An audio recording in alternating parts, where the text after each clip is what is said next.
Saludos amigos y amigas de Comunicación y Vida, de nuevo con ustedes, con el mismo entusiasmo de hacer de este espacio un alimento de la vida, de la esperanza.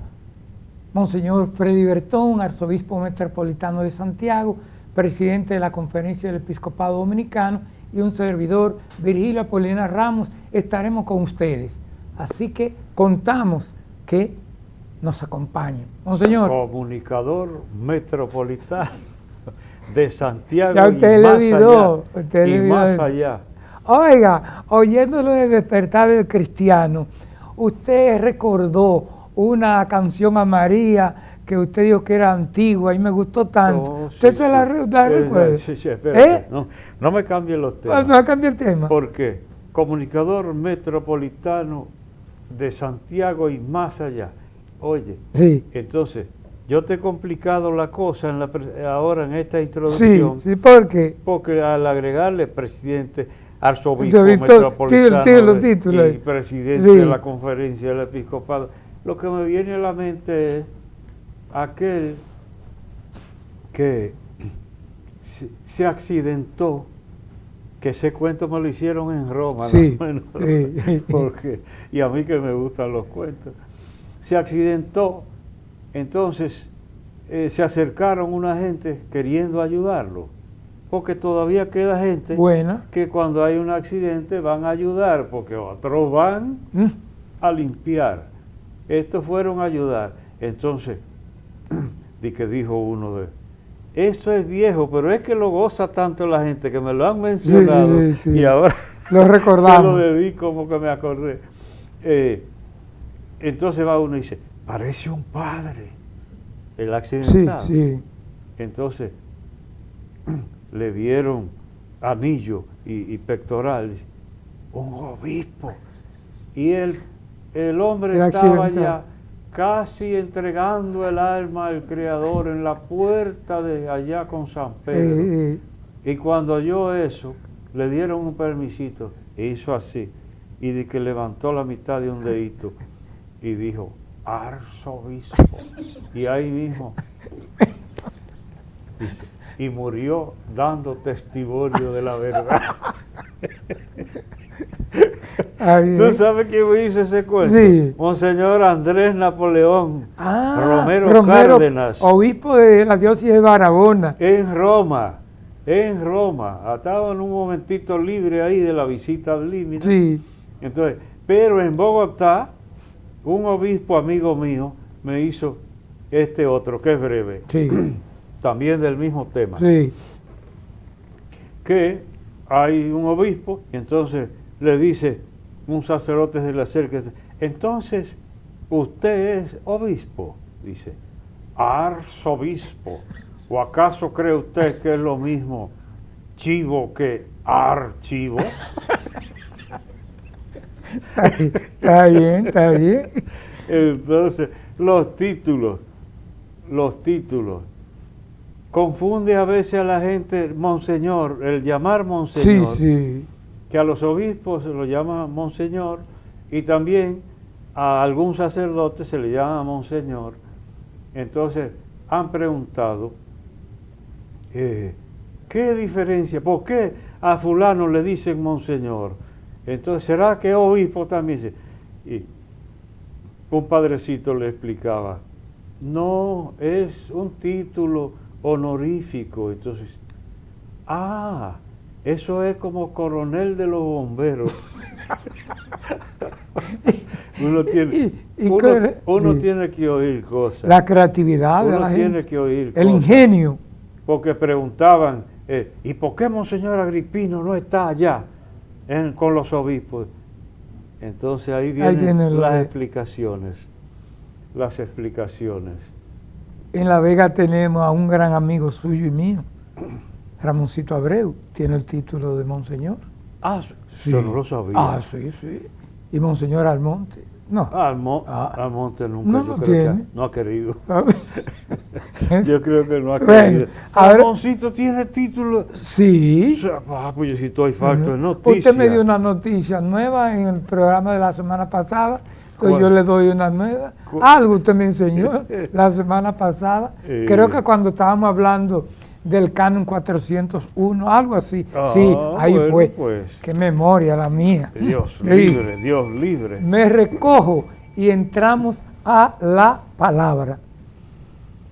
Bien, amigos y amigas, hoy vamos a tomar un texto breve, que otras veces se ha compartido, porque los ciclos litúrgicos reiteran las lecturas, es decir, por eso nos acercamos a la palabra que además no es desconocida, porque personalmente podemos haberla abordado para meditación, para oración. Hoy es el capítulo 11 de San Mateo, los versos del 25 al 27. San Mateo 11, del 25 al 27. Como se ve, un texto breve. En aquel tiempo Jesús exclamó. Miren, los matices son importantes. Yo lo he reiterado, porque no es lo mismo. Dijo Jesús, cualquiera dice una cosita, pero cuando dice que Jesús gritó, el que me ve a mí, ve también a mi Padre. No es lo mismo que se le zafó y una cosita que... No, supone un énfasis mayor, como por ejemplo aquí, en aquel tiempo Jesús exclamó, te doy gracias, Padre, Señor de cielo y tierra, porque has escondido estas cosas a los sabios y entendidos y se las has revelado a la gente sencilla. Sí, Padre, así te ha parecido mejor. Este pasaje es muy breve, pero a mí me encanta.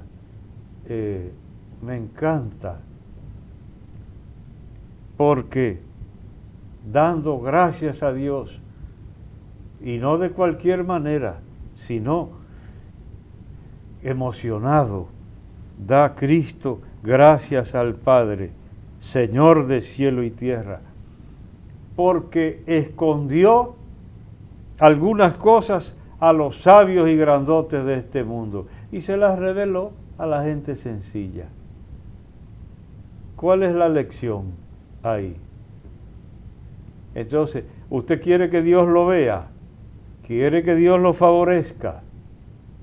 Póngase humilde. Se te ha dicho, hombre, lo que tienes que hacer, que camines humilde con tu Dios. Ya desde el Antiguo Testamento, en los profetas, ya lo oíamos. Que entonces, ¿dónde queda la arrogancia? Cuando Cristo se emociona dando gracias porque Dios revela las verdades maravillosas a los humildes. Un ejemplo de eso, Polo, el nacimiento del Salvador. Quizás el mejor ejemplo de todos. La noticia más grande de la humanidad. Cualquiera esperaría que iba a llevársela en exclusiva al emperador de Roma o a uno de los grandes palacios de la época. No, a unos pastorcitos tirados por allá amaneciendo, precisamente cuidando su pequeño rebaño. Y aún así hay gente que no entiende quién es Dios. Y luego, ¿quién es la madre de Jesús? Una mujer humilde. Reina de belleza, rica y poderosa, mencionada en todos los libros de historia. ¿Quién lamentaría si no es porque Dios se dignó encumbrarla? Me llamarán dichosa todas las generaciones. Humilde. Entonces el que quiera que Dios lo vea, que se ponga chiquito, porque a los chiquitos es que Dios los divisa bien y a los grandulones no los ve. a los prepotentes, pagados de sí mismos, no los ve. Eso es demasiado claro. Y luego, José, el custodio del Salvador. Anónimo. Apenas habla 2 o 3 cositas de él en los evangelios. Y sin embargo, custodio del Salvador. En la humildad. ¿De qué otra manera lo podía mostrar el Señor? No, Dios prefiere la humildad. Y al arrogante lo mira de lejos, lo mira de lejos. Entonces, sí, Padre, así te ha parecido mejor. ¿Cuál es la lógica de Dios? Es la misma nuestra, No, Polo. rompe los esquemas que uno tiene. Rompe los esquemas humanos, porque el esquema humano es que el primero que recibiera la noticia fuera el jefe más grande de la tierra en aquel tiempo. Y sin embargo, como dijimos, no. Así te ha parecido mejor. La lógica de Dios. Entonces, la lógica de muchas personas en este mundo. El poder, acumular dinero, darse a respetar y que se abran todas las puertas donde llegue. Y la lógica de Dios, pasar desapercibido. Lo contaban muy bien nuestros mayores, Polo, que tú como medio viejito que eres Sí, ya, ya sí. también que hace días que no te lo recordaba. Sí, que no se me olvide. Entonces, ¿qué decían nuestros mayores?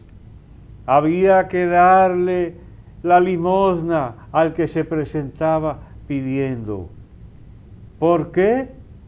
Porque alguien un día despreció a un limosnero y era Dios en persona buscando esa limosna. Había muchos cuentos Sí, así. sí. Entonces, eso tiene una enseñanza profunda porque de hecho es Dios mismo en cada necesitado. ¿Cómo lo sabemos? ¿Cómo lo sabemos? El capítulo 25 de San Mateo del juicio final. Tuve hambre y me diste de comer, tuve desnudo y me diste con qué vestirme, tuve en la cárcel y fuiste. Señor, ¿y cuándo? Cada vez que lo hicieron con uno de mis hermanos más humildes, conmigo lo hicieron. La lógica de Dios no es la lógica de este mundo. La lógica de este mundo, estar a la moda. Y hay gente que si no tiene el carro del año o lo cambia a la mitad del año, no se siente persona. Esa no es la lógica de Dios. Usted y yo cantamos hace muchos años. Que ya, Yo pensaba que el hombre... No, el otro que decía, cuando no pasa llora su consuelo, cuando un hombre pasa sed, Ah, agua sí. nos da. Va Dios mismo en nuestro mismo caminar. Polo tiene buena memoria. No, porque también canta. Yo pensaba que el hombre era grande por su poder, grande por su saber, grande por su valor. Yo pensaba que el hombre era grande y me equivoqué, pues grande solo es Dios. Pero espérate, sí. No tenemos la voz de viejo todavía. No, todavía, eso está...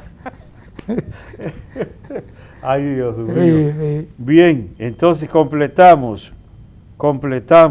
Miren, aquí viene esta partecita para concluir. Todo me lo ha entregado mi Padre. Después que Cristo da gracias y dice, sí, Padre, así te ha parecido mejor. Y analizábamos un poquito la lógica de Dios y la lógica del mundo. Así te ha parecido mejor. Que uno se entregara al servicio de los demás, así te ha parecido mejor. La vocación, en el matrimonio, sirviendo a la humanidad, en la vida consagrada, en la iglesia, así te ha parecido mejor. Pero que quizás hubiera sido mejor dedicarse a negociar en comercio internacional para acumular riqueza y ganar renombre y lo demás que viene con ello. No fue así, pero así te ha parecido mejor. Entonces ahora, Todo me lo ha entregado mi Padre, y nadie conoce al Hijo más que el Padre. Y nadie conoce al Padre sino el Hijo y aquel a quien el Hijo se lo quiera revelar. Ay, lo que me vino a la mente fue ahí Stephen Hawking, sí, el científico inglés, fallecido hace unos años. Eso fue lo que me vino a la mente, porque andaba por toda, en la prensa, en las redes y todo, que en una conferencia le preguntaron que si él creía en Dios. Él dijo que no había Dios, que no había Dios. Y yo dije aquí, cuando se murió, ay, y tener que ir allá a dar la carita, Dios lo perdonará por lo mucho que pasó, porque es una enfermedad tremenda. Pero tener que decir, ay, me equivoqué medio a medio. El científico, sí, pero científico, la mente humana va a ser capaz de descubrir a Dios. Si Dios no se digna darse a conocer, habrá mente humana capaz de reconocerlo. Mírelo. Todo me lo ha entregado mi Padre, y nadie conoce al Hijo más que el Padre, y nadie conoce al Padre sino el Hijo y aquel a quien el Hijo se lo quiera revelar. No es de usted que depende, es un regalo de Dios, gratuitamente, todo el que quiera, porque Dios no le niega sus dones a nadie, pero usted no es el que los provoca. Es como la vida. ¿Quién se da la vida? Se inventan muchas cosas. Ahora se inventan, hace un tiempo, vientres de alquiler y bebé probeta hace siglos y no sé cuánto qué, pero nadie puede darse la vida a sí mismo. Todos estamos endeudados con alguien que nos entregó el don de la vida, tan importante. Pero usted no va, como decían los viejos, y la compra en botica. Tiene que recibirla obligatoriamente. Y si usted quiere, póngase a privar después, pero está endeudado porque hasta la vida la debe. Hasta la vida la debe. Porque no se la proporcionó usted, sino que regalo de Dios para usted, por medio de un padre o de una madre. Y la fe, regalo de Dios para usted. Si usted quiere y la suplica, la recibe. Y si no, no la recibirá, porque es un don gratuito de Dios. Ese puntito es importante. Cuando yo veo, como he visto hasta en la televisión, en este país,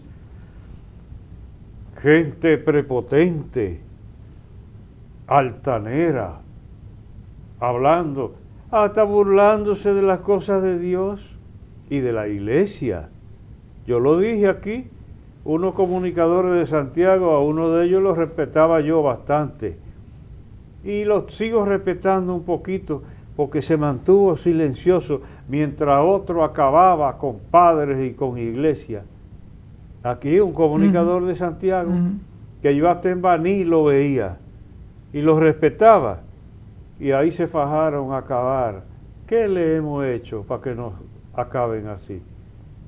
Entonces, con prepotencia, y solo la razón, y lo que la razón puede medir y cuantificar, sí, porque yo soy positivista, ostosiano, entendiendo mal a Hostos. A Hostos, sí.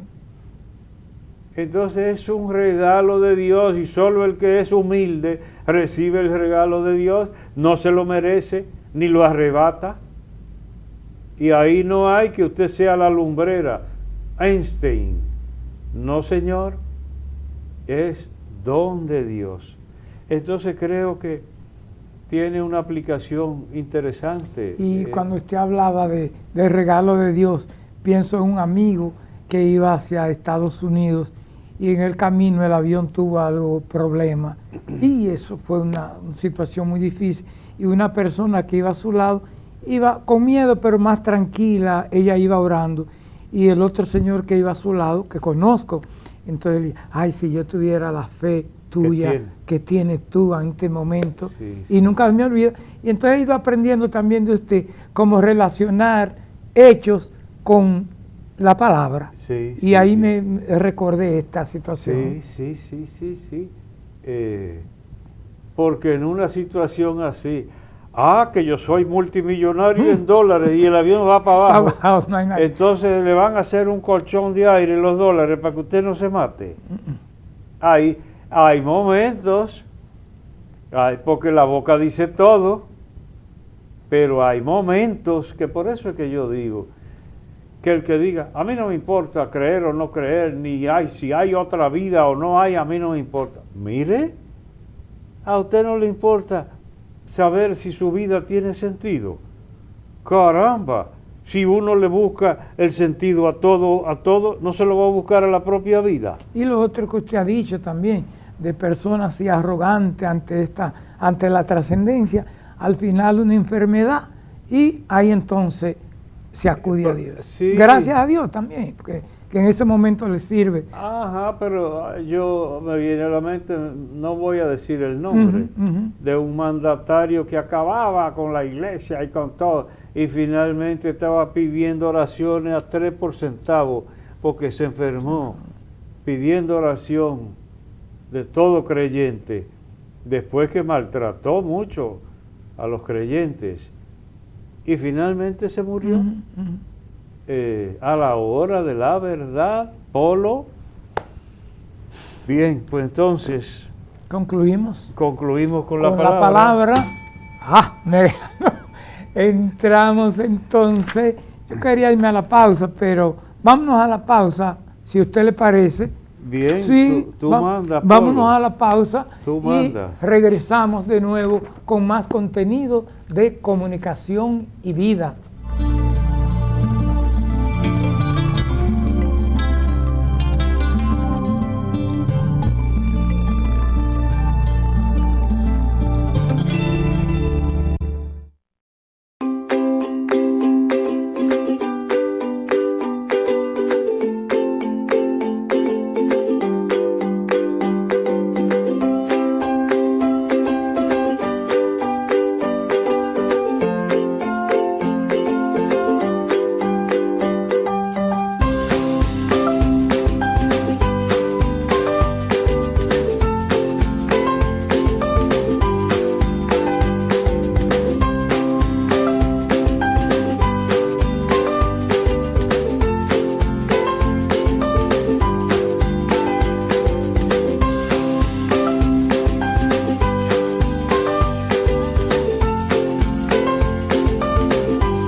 Gracias por continuar con nosotros en Comunicación y Vida. Les recuerdo que pueden vernos en YouTube, Comunicación y Vida, y ahí estará en contacto con este espacio. Entramos ahora a la palabrita. ¿Es muy dominguera o es más sencilla? Porque la semana pasada usted vino profundo. Yo creo que vengo medio... Profundo también. Dominguero. No, vamos a ver. No. ¿Cuál es? Quizá intermedia. Vamos Esta a ver. Primera, voy a mostrar dos. Ok. Pero es la palabra conato. Sí. Es más popular. Está intermedia, Intermedia, porque no sí. es completamente popular. No. Conato. Entonces, lo único... Conato de incendio, dice, sí, se ha hecho famoso. Sí, lo único que quiero resaltar aquí, mira, dice el diccionario de la Academia, inicio de una acción que se frustra antes de llegar a su término. Entonces, el que la vaya a usar debe saber que si dice conato de incendio, no es lo mismo que decir hubo un incendio, porque el que dice hubo un incendio puede que el incendio fuera sofocado o puede que el incendio acabara con todo. Hubo un incendio, no dice nada. Pero si dice hubo un conato de incendio, quiere decir que el incendio fue dominado. Entonces comenzó y fue sofocado. Entonces por eso es un conato. Todo lo que sea intento, diríamos, de otras acciones diríamos intento. Hubo un intento de asalto o un conato. Quiere decir que no se llegó a materializar. Entonces, tiene otros sentidos, pero mayormente así, porque incluso jurídicamente, en el derecho, también acto y delito que se empezó y no llegó a consumarse. Sí, pero es acto y delito. Entonces ya ahí las leyes prevén, porque hubo un incendio, un conato de incendio, y pudo ser sofocado. Sí, hubo un intento de asalto, un conato de asalto. Sí, pero la ley lo trata de diferente manera porque ya hay una agresión. Supóngase que incluso llegó a ser golpeado, no fue asaltado, etcétera, etcétera. En el derecho, entonces, acto y delito que se empezó y no llegó a consumarse. Sí, pero una penalidad puede ser que le quepa porque hubo agresión. Entonces, bien, la otra palabrita para completar nada más, esta sí está dominguera. Vamos a ver cuál. Gresca. Ah. Esa nunca la has oído tú Gresca. En este país.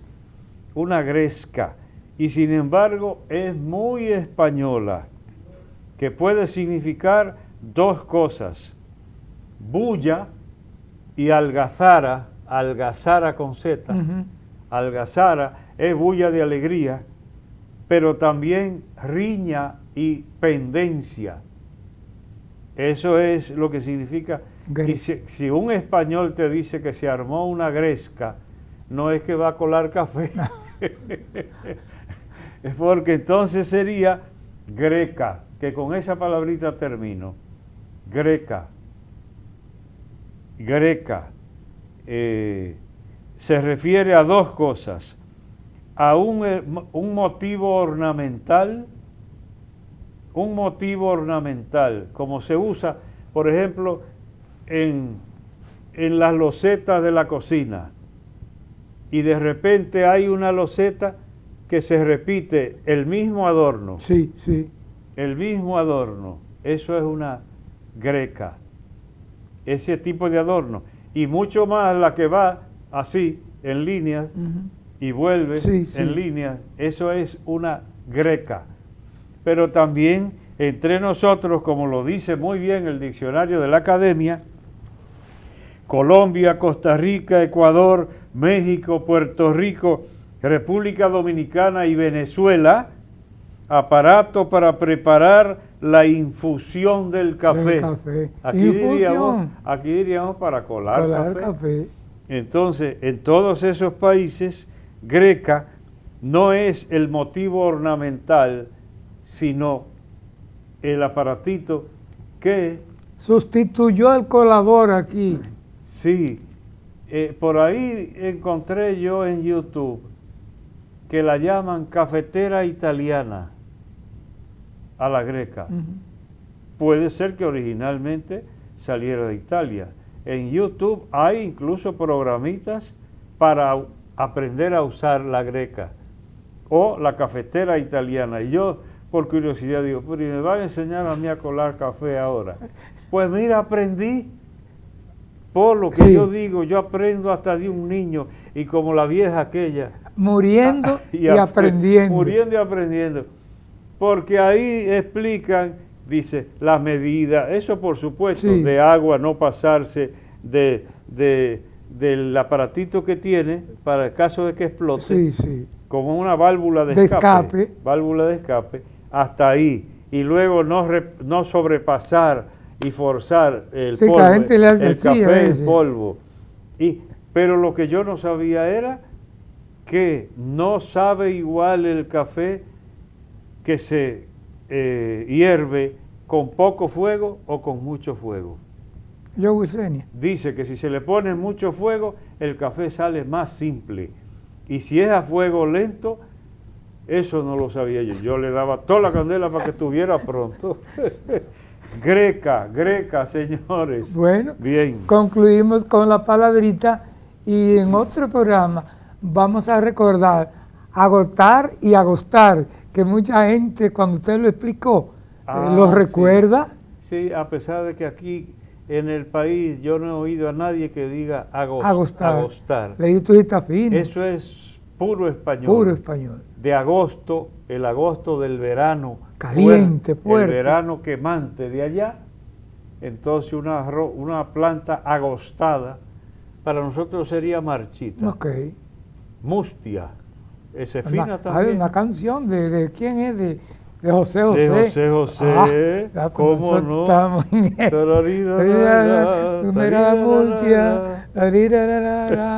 eso se usaba mucho en los festivales. Bueno, concluimos con la palabrita. Monseñor, ahora voy con la cápsula del Compendio de Doctrina Social de la Iglesia y hoy con el número 202, que me llama mucho la atención. La justicia resulta particularmente importante en el contexto actual, en el que el valor de la persona, de su dignidad y de sus derechos, a pesar de las proclamaciones de propósito, está seriamente amenazado por la difundida tendencia a recurrir exclusivamente a los criterios de utilidad y del tener. Como que me suena. Y el otro pedacito es, la justicia en efecto no es una simple convención humana, porque lo que es justo no está determinado originariamente por la ley, sino por la identidad profunda del ser humano. Y me pasó algo, que un programa que tengo, que se llama Convivencia, que tiene 27 años, alguien utilizó el nombre. Y Monseñor Flores me ayudó y me hizo una cartita para pedirle a esa persona conocida nuestra que no usara el nombre de convivencia, porque ya yo lo tenía. Y entonces, pero tú no lo tenías registrado. No, ni él tampoco. Entonces, muchas veces lo que es legal no es justo. Sí. Bueno, sí, pero lo que tú mencionabas del tener. Sí. ¿Cómo era? Que no está determinado. La justicia, déjeme recordar, la justicia en efecto no es una simple convención humana, porque lo que es justo no está determinado originariamente por la ley, sino por la identidad profunda del ser humano. Y entraríamos en la ética, la moral. Sí. Pero tú mencionaste lo del tener. Aquí está, míralo aquí. Está seriamente amenazada por la difundida tendencia a recurrir exclusivamente a los criterios de la utilidad y del tener. Entonces, lo que me vino a la mente es un abuelo mío, el abuelo paterno, que esperó para vender su cosecha de tabaco. Trabajaba con sus hijos en tierra ajena y todo eso, como era antes. Bueno, en la mayoría de los casos. Entonces, no se vendía el tabaco. Y entonces se presentó un comprador, y el abuelo mío lo vendió. Y al día siguiente subió el precio. Se disparó el precio y todo el mundo diciéndole que echara para atrás, que devolviera esa venta. Ya yo le di mi palabra. Entonces, ganancia. Claro, hubiera ganado, pero está envuelta la justicia de la palabra dada, el respetarse, la dignidad, todo eso. Entonces hay cosas inmateriales que están primero que la ganancia o lo material y lo que es justo. Si es justo, con la injusticia usted ganaría. No es justo. Pero no gana la bendición de Dios con la justicia, ni y finalmente el perjuicio le llegará por algún lado, porque si usted se especializa en maltratar personas, el que a hierro mata, a hierro muere. Después se ve usted y se desea. Entonces, la justicia es inmaterial y puede que no deje ganancia, pero deja la satisfacción del deber cumplido. La conciencia tranquila. Y deja la conciencia tranquila, el saber que está haciendo el bien a seres humanos. Eso es importante. Y decían nuestros antiguos también, o sea, lo que es del río, se lo lleve el río. Sí, sí, o sea. No, y también decían que cuando se muere, ¿qué se lleva? Decían, la caja no tiene faldiquera. Qué palabra de esos años. La mortaja. La mortaja. Se hacen sin bolsillo. Sin bolsillo. Bueno, ahí teníamos el compendio, este número de compendio de la doctrina social de la Iglesia. Siempre muy útil, siempre muy útil. Actividades. Polo. Bueno, estuve con el camino neocatecumenal en una actividad en el multiuso de la Pontificia Universidad Católica Madre y Maestra. Era una cena benéfica para mantener el seminario Redentoris Mater. Al padre Agustín Valdera, el rector, y a los sacerdotes, los seminaristas, cantaron preciosísimo.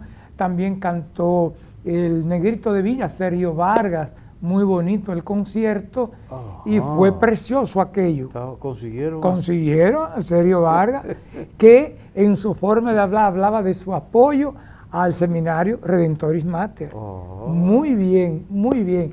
Ahí vi personas, monseñor, por pila, que ven el programa, pero yo no podía anotar, como dice usted. Ajá. Entonces, gracias de todo corazón. Sí, sí, sí.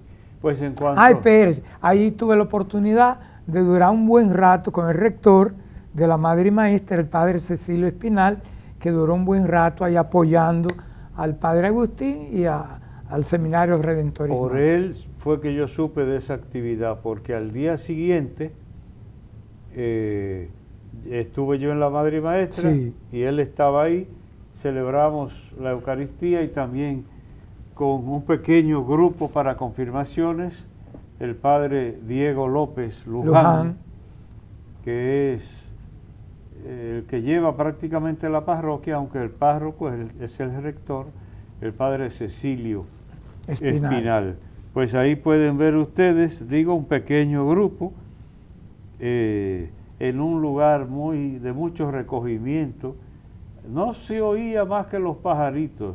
Yo dije, qué diferencia cuando uno celebra en un barrio de esos que los motocochos le pasan por los pies. O la guaguita anunciando que compran cosas viejas. Yo he tenido que callarme, que compra colchones viejos, todas cosas menos viejas. No sé qué, ya. Sí. Entonces, que en una tranquilidad muy grande, pues ahí acompañó el padre Cecilio, además del padre Diego, y el diácono José de Jesús, además de otros asistentes, pues muy bien celebrado en la Madre y Maestra. Y al día siguiente, entonces, fui a la Ceibita, aquí en Santiago, que tú sabes que eso está camino a la Noriega, al Papayo. Sí, por ahí. Más allá del Hipobosco.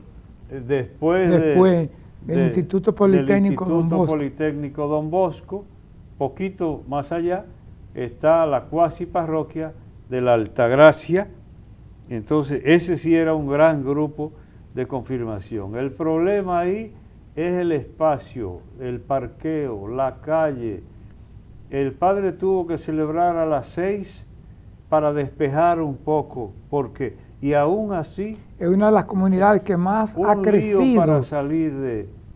no, y el urbanismo, eso está hecho sin planificación urbana, sino que la gente se mete ahí, entonces, pero hay que sacarle su comidita aparte. Por cierto, monseñor, que es una gente que participa de la Eucaristía. Yo que soy preguntón, le pregunto y me responden, que eso es lo que me gusta, y no una participación muy buena. Le iba a decir que en esa comunidad de la Ceibita tengo muchos familiares por mi apellido Flete, por parte de papá, Entonces viven ahí en la parte flete de esa comunidad. Pues se siente uno muy bien, muy bien. Pues felicito de todo corazón tanto al grupo de la Madre y Maestra que recibió el sacramento de la confirmación, como por igual de la cuasi parroquia de la Altagracia en la Ceibita en Santiago. Y Polo, antes de que tú intervengas, debo agradecer, mira, las actividades culturales son tan importantes, porque el libro que voy a mencionar, quien me lo envía es el Centro León, aquí en Santiago, que debo además tener un gran agradecimiento. Yo sé. Cuando el Premio Nacional del Libro, la Feria del Libro, León Jiménez. Y entonces después tuvimos un programa virtual. Muy bueno, yo recuerdo. Entonces, qué bien hacen los que trabajan por la cultura. Yo insistí mucho con el Centro Cultural Perelló. En Baní. Incluso los puse en comunicación a don Rafael Perelló, que en paz descanse, con Rafael Emilio Yunén.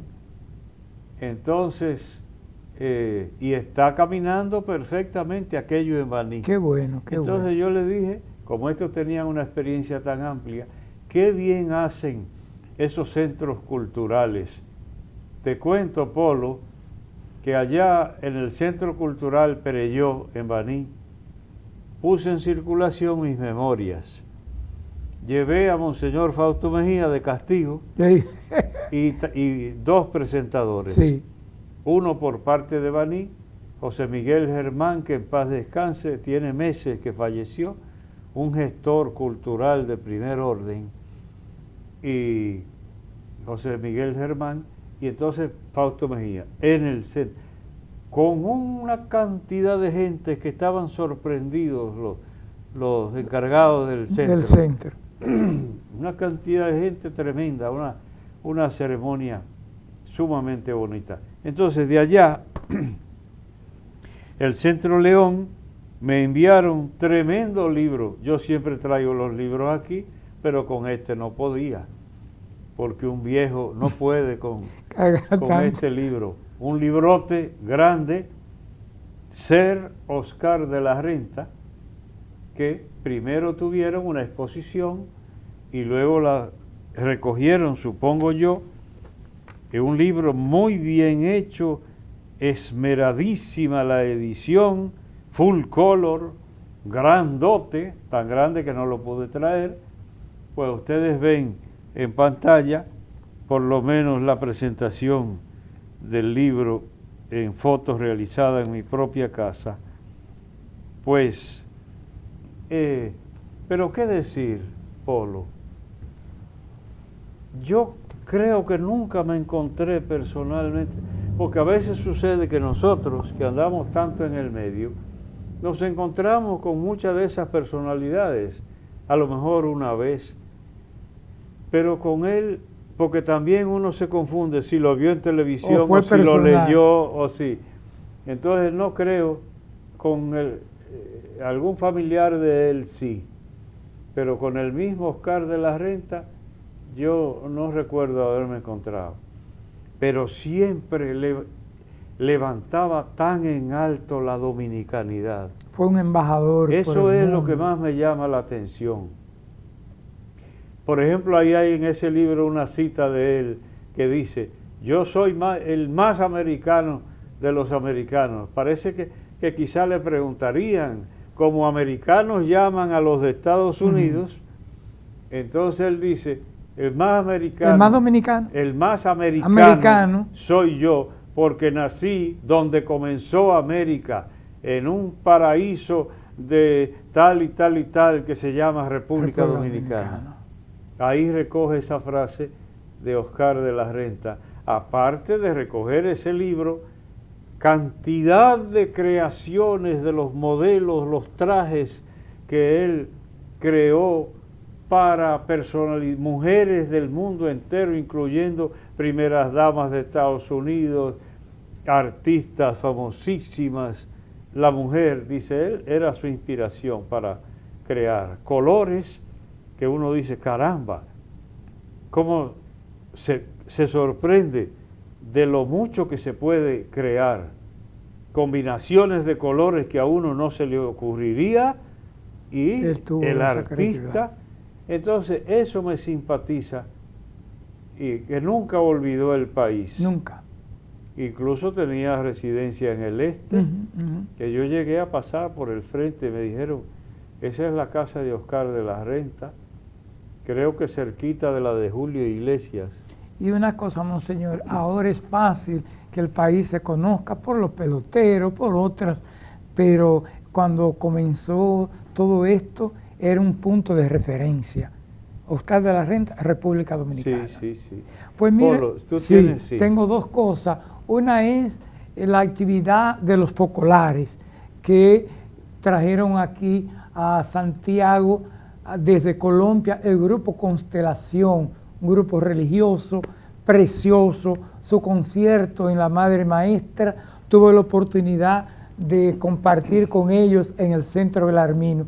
Así que qué bonita experiencia, los focolares, su Mariápolis, ahí tuve la ocasión de conocer a la representante nacional de este grupo y pensaba en usted de que el Espíritu ilumina en cada momento un movimiento en la iglesia y la pasión con que estos focolares... Kiara Lubich. Sí. Después de la Segunda Guerra Mundial, entonces nace este movimiento. Así que un abrazo a todos los focolares, a Zeneida, a Jaque y a todos ellos. Lo otro es que el martes 24 tendremos en la Madre Maestra una conferencia que es Estrategia de Comunicación y Evangelización en la Era Digital. ¿Y quién va a venir? La doctora Miriam Díez Bosch, directora de Compromiso Global, profesora de la Gregoriana en Roma y la directora de Aleteia, que es una página de noticias de la iglesia muy buena, Aleteia, que la comparto mucho con los estudiantes de comunicación en la Madre Maestra. Ahí está. Dos saludos, monseñor, a nuestra querida María Franco de Moscat, a Marili, que estuvo recientemente de cumpleaños, muy amiga suya y muy atenta a todos sus escritos y la columna suya En Camino en la página 3, que ahora estamos con su libro más reciente. Vivir o el arte de innovar. Estamos entregando ahí algunas partes, porque otras no son aptas para periódicos. Vamos buscando, por ejemplo... Porque tienen excesivas citas. Exacto. En El Camino de la semana pasada tuvimos Añoranza de los Santos, que me gustó mucho, monseñor. Sí. Donde usted habla de que los católicos no somos idólatras. Sí. Y entonces resulta que algunos hermanos separados terminan haciendo algo semejante a lo nuestro, porque nosotros representamos los santos con, o sea, la figura nimbada o con aureola, así representamos. Entonces ellos no canonizan ni nada, pero se murió un pastor muy mentado y en la televisión veía uno y de atrás le salían la imagen con luces que le salían de atrás y todo, como nosotros, que yo dije, parece que hace falta algo, que ellos necesitan también algo así, es decir, exaltar la obra de Dios en un ser humano, que eso es un santo. Eso es. Y sigo agradeciendo ya porque casi vamos a la pausa. Felicitar a nuestra querida Wilsenia, ya terminó su tesis, nuestra coordinadora. Sí, ya. Caramba. Licenciada casi ya. Un aplauso de dedo. Y a su madre, a toda su familia. Y también a Luis Ángel, a Percio, a Euclides y a todo el equipo que hacemos posible nuestra comunicación y vida. Gracias de todo corazón. Nos vamos a una pausa y venimos con nuestra oración.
damos las gracias, Padre, por todos los que trabajan con la cultura, observando los valores de los pueblos, tratando de destacar lo mejor, cultivar al ser humano, especialmente su dignidad. Te pedimos que acompañes y bendigas a todas las personas que procuran ese bien para la humanidad. Y también te pedimos que se multipliquen los defensores de las culturas, no importa que sean incluso las culturas aborígenes o las culturas de pueblos humildes, para que así se note la acción del hombre y de la mujer, creación tuya. Te lo pedimos a ti que vives y reinas por los siglos de los siglos. Amén. Gracias por estar con nosotros. Les invitamos para que nos encontremos de nuevo en Comunicación y Vida.